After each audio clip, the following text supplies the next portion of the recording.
Praise the Lord. யோவான் 2ஆம் அதிகாரம் 1 முதல் 12 வரையுள்ள வசனங்கள். 3ஆம் நாளிலே கலிலேயாவில் உள்ள கானா ஊரிலே ஒரு கல்யாணம் நடந்தது. இயேசுவின் தாயும் அங்கே இருந்தாள். இயேசுவும் அவருடைய சீஷரும் அந்த கல்யாணத்துக்கு அழைக்கப்பட்டிருந்தார்கள். திராட்சரசம் குறைவுபட்ட போது இயேசுவின் தாய் அவரை நோக்கி, அவர்களுக்கு திராட்சரசம் இல்லை என்றாள்.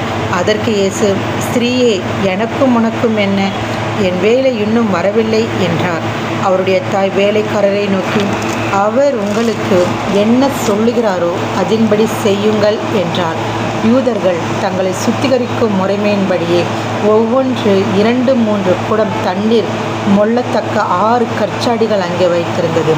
இயேசு வேலைக்காரரை நோக்கி, ஜாடிகளிலே தண்ணீர் நிரப்புங்கள் என்றார். அவர்கள் அவைகளை நிறைய நிரப்பினார்கள். அவர் அவர்களை நோக்கி, நீங்கள் இப்பொழுது மொண்டு பந்தி விசாரிப்புக்காரனிடத்தில் கொண்டு போங்கள் என்றார். அவர்கள் கொண்டு போனார்கள்.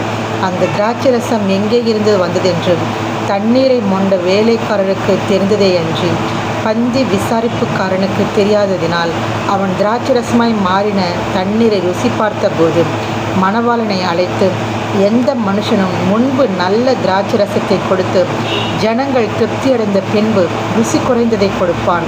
நீரோ நல்ல ரசத்தை இதுவரைக்கும் வைத்திருந்தீரே என்றான்.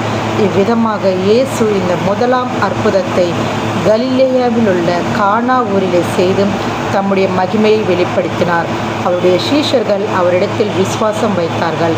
அதன் பின்பு அவரும் அவருடைய தாயாரும் அவருடைய சகோதரரும் அவருடைய சீஷரும் கப்பர்நகூமுக்கு போய் அங்கே சில நாள் தங்கினார்கள். ஆமென்.